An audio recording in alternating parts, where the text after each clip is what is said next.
Would you kill for me, George? Would you?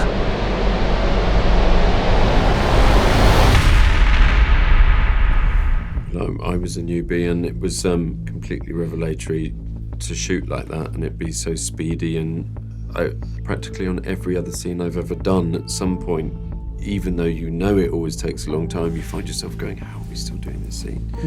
Especially dinner party scenes, they can go on for days. And we just kind of rocketed through it.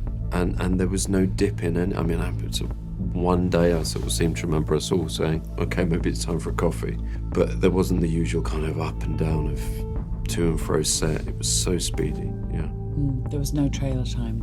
But what I love about Steven is he always sets himself an impossible challenge as a filmmaker. I mean, he's so accomplished, and but he loves the Rubik's Cube of it all. And watching him try to figure out how he was going to make that really two incredibly long dinner table scenes, dynamic and compelling, full of action, taut and tense, but also reveal all of the characters' perspectives and agendas was fascinating. I love working with him. There's very few directors I think you can work with the speed and accuracy and buoyancy that he can. So it's always a pleasure. I would do anything for you. Would you? Yes. You got a breach. You cannot imagine the damage. Thousands of innocent people will die. Who's the suspect? Your wife. It took a few readings and a couple of conversations with other people who'd read it, yeah, for me. Yeah, I thought it was one person, and then I thought, well, no, that's too obvious, it can't be that person. And but in the end, they're not works of literature. They're meant to be played with. So it didn't start to fully make three-dimensional sense to me until we started to shoot. I went, okay, this is how it's going to be looked at. This is how we're going to play it. And then you get the rich sense of what it's like. But yeah, I'm a great audience member, maybe because I've got such a terrible memory. And Tom, Freddie's a character you'd almost love to have around for your dinner party, for better or for worse. I mean, hide the like you, really. Yeah. Hide the cutlery if he does come around. But how much fun was it? Yeah. How much fun was it inhabiting a role like this? Who kind of has no filter. Was it quite cathartic in some ways? Yeah, I mean, to be fair on him, he has been spiked with a drug. I don't think that's every dinner party that he just turns to his partner and gives a total character assassination. But yeah, no, I mean, it's very freeing. And Stephen's only note to me, I said, well, look, do you think this drug makes me loud, quiet, sweaty, still, irascible? And he just said, pure id. So, okay, here we go. Cate, would you say that really at this film's core might be a love story?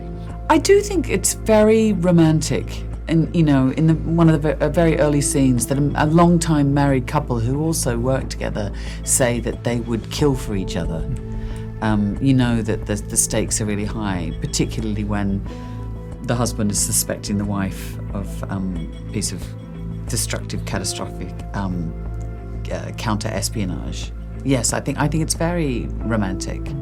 There was already on the page, all those characters were so different and so specific. And then you want people who are really going to get that and know how to bring themselves into that. And that's what we had. Everyone had, very different energies that seemed really appropriate and would illuminate the characters. So, I mean, it's such a toxic soup, the whole thing, but I mean, in a really enjoyable way. But it's there's so many, not even hidden agendas. A lot of agendas at that too. It was the kind of language that I'm not used to doing. I mean, I was one scene in Stephen Jeffries' Libertine film years ago, and it was that kind of language on that, which was from a play. And just very often things get a little filed down and a little more kind of, I don't know, I guess it's kind of more attempt something more naturalistic, and this had just had so much sharpness and edge to it. But never glib, a lot of the sort of deep emotion underneath it all. So it just felt like the kind of material that you long for, because it puts you on the edge of your technique and your talent and everything else. Just very finally then, what do you hope audiences will take away from their experience watching Black Bag? I hope they'll have a fun time, but also a poignant one. I think there's a lot of poignancy in the story.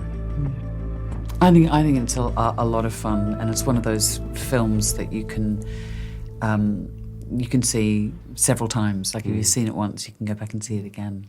Cine, música, series, libros, teatro, artes plásticas, gastronomía, todo el mundo de la cultura y el entretenimiento aquí en El Tiempo. Suscríbase al canal de YouTube del Tiempo, que además es gratis, y le mandamos notificaciones de nuevos videos.